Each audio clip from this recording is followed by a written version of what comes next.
नमस्कार, मेरा नाम है नवीन कुमार नंदन और आप देख रहे हैं नेशनल दस्तक।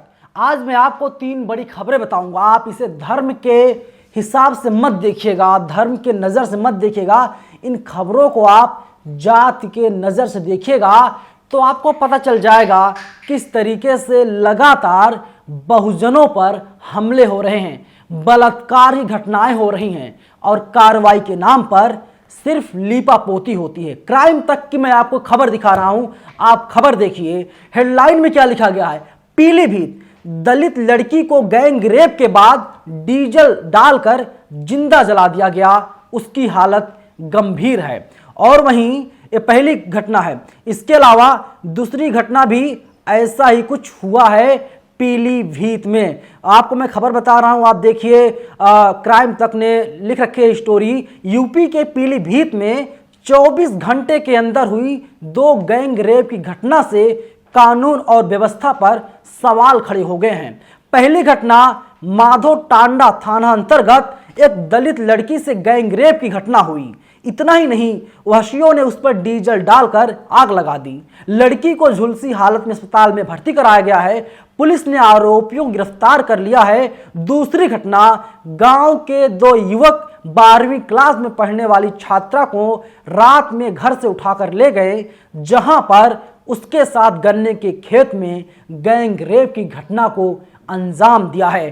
तमाम लोग अब ट्वीट कर रहे हैं, आवाज बुलंद कर रहे हैं। मूक नायक का मैं आपको ट्वीट दिखा रहा हूं। दामूक नायक का ट्वीट है, दलित नाबालिग को अगवा कर आरोपी करते रहे रेप, पिता रात भर थाने के लगाता रहा चक्कर, सुनवाई ना होने से आहत पिता ने फांसी लगा करके आत्महत्या कर ली। यूपी के पीलीभीत के अमरिया में खेत से घर पानी लेने गई नाबालिग को अगवा कर ले गए थे युवक, पुलिस पर सुनवाई ना करने का आरोप लगा हुआ है। वहीं देखिए, संजय शर्मा ने भी ट्वीट किया है। इन्होंने लिखा, पीलीभीत में एक नाबालिग लड़की के साथ दबंगों ने रात भर बलात्कार किया।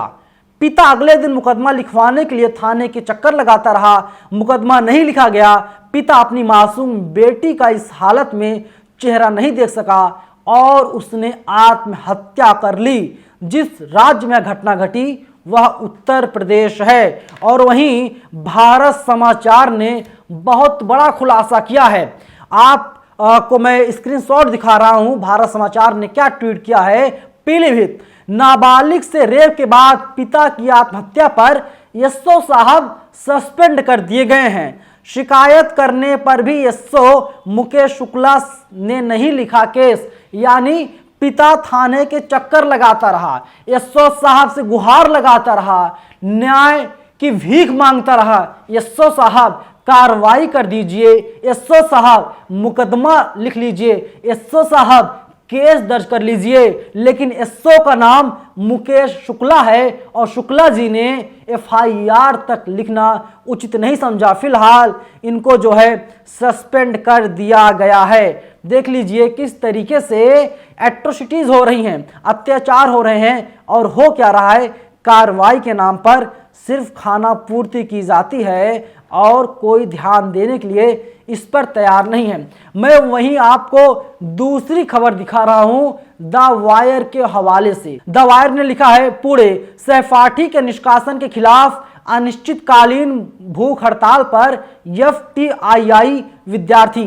पुणे स्थित भारतीय फिल्म और टेलीविजन संस्थान के छात्र 2020 के बैच से कथित तौर पर निकाले गए एक छात्र की बहाली की मांग कर रहे हैं। उनका कहना है कि निष्कासित छात्र मानसिक स्वास्थ्य समस्याओं के चलते इलाजरत था, इसलिए कक्षाओं में शामिल नहीं हो सका और संस्थान उसे सेमेस्टर रिपीट करने को कह रहा है, यानी उन्हें फेल कर दिया गया है। और जिस छात्र को फेल किया गया है वे राजस्थान के रहने वाले हैं। उनका नाम है आयुष वर्मा, दलित समुदाय से आते हैं, एससी कैटेगरी से आते हैं और बताया जा रहा है इसी की वजह से उन्हें फेल कर दिया गया और कह दिया गया आप एक ही क्लास में 2 बार पढ़िए।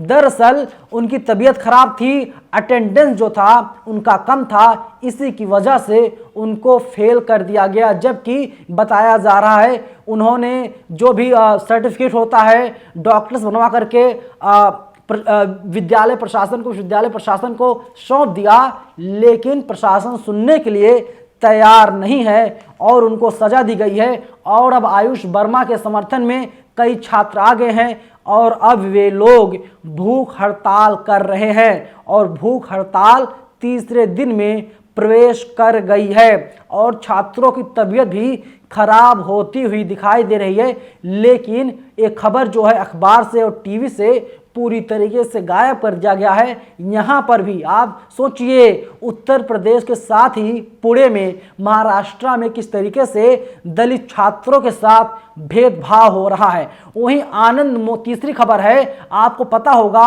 आनंद मोहन का केस, किस तरीके से आनंद मोहन को बरी कर दिया गया। और अब जो अनुसूचित जाति आयोग है, राज्य सरकार यानी नीतीश सरकार को नोटिस भेजा है और नीतीश सरकार से जवाब भी मांगा है और अब नीतीश सरकार को इसका जवाब भी देना होगा। मैं आपको दिखा रहा हूं दैनिक भास्कर की खबर, देखिए, राष्ट्रीय अनुसूचित जाति आयोग की बैठक पटना में चली। बैठक के बाद आयोग के अध्यक्ष विजय सांपला ने शुक्रवार को बताया कि भूतपूर्व डीएम श्री कृष्णैया की हत्या के मामले में जेल मैनुअल में संशोधन कर जिस तरह से राज्य सरकार ने अपराधी को बरी कर दिया, उसके लिए सरकार को नोटिस जारी किया गया है। उन्होंने कहा आयोग की टीम स्थल का निरीक्षण भी करेगी। इस मामले में पूर्व सांसद आनंद मोहन की पत्नी उमा कृष्णैया ने सुप्रीम कोर्ट का दरवाजा भी खटखटाया है, यानी पूरा मामला अब सुप्रीम कोर्ट में चला गया है। और कैसे आपने नियम बदल दिए, नीतीश सरकार को नोटिस जारी किया गया है और नीतीश सरकार को जो अनुसूचित जाति आयोग है यानी एससी कमीशन जो है, उसके जो अध्यक्ष है विजय सांपला, उन्होंने नोटिस जारी करके अब बिहार सरकार से जवाब मांगा है। आप सारी खबरों को जात के जब एंगल देखेंगे तो आपको पता चलेगा बहुजनों पर किस तरीके से अत्याचार किया जा रहा है, बहुजनों पर हर रोज जुल्म किया जा रहा है और बहुजनों के साथ लगातार नाइंसाफ़ी हो रही है और बहुजनों को इंसाफ नहीं मिल पा रहा है। आप सोचिए क्या गलती थी पिता की, बेटी का गैंग रेप हो गया, डीजल डाल करके जला दिया गया। खबर कहीं आपने सुनी, खबर कहीं आपने पढ़ी, खबर को गायब कर दिया गया, दबा दिया गया। और एसओ जो हैं, उनका नाम मुकेश शुक्ला है, उनके ऊपर सिर्फ सस्पेंड करने की कार्रवाई की गई है, इसके अलावा और कोई भी कार्रवाई नहीं की गई है। बताइए, बेटी चली गई, बेटी को जिंदा जला दिया गया गैंग रेप के बाद, और जब उसके पिता ने अपनी बेटी की हालत को नहीं देख पाया और लगातार न्याय की गुहार लगाते रहे और एसओ साहब ने एक ना सुनी, तो पिता ने भी आत्महत्या कर ली फांसी लगा करके। सोचिए, ये अमृतकाल चल रहा है, उत्तर प्रदेश में राम राज्य आ गया है। फिलहाल पूरी खबर को लेकर के, जो तीनों खबरें मैंने आपको बताई हैं, इसको लेकर के आप लोगों के जहन में अगर कोई सवाल हो, कोई राय हो, कोई प्रतिक्रिया हो, आप लोग कमेंट बॉक्स में हमें आप बता सकते हैं। धन्यवाद। नेशनल दस्तक की आपसे गुजारिश है कि अगर इसको बचाना चाहते हैं तो नेशनल दस्तक को सब्सक्राइब करने के लिए रेड कलर के सब्सक्राइब बटन को दबाएं, फिर बेल आइकन की घंटी दबाएं। नेशनल दस्तक को बचाने के लिए बहुत जरूरी है कि हर खबर को शेयर करें, लाइक करें, कमेंट जरूर करें।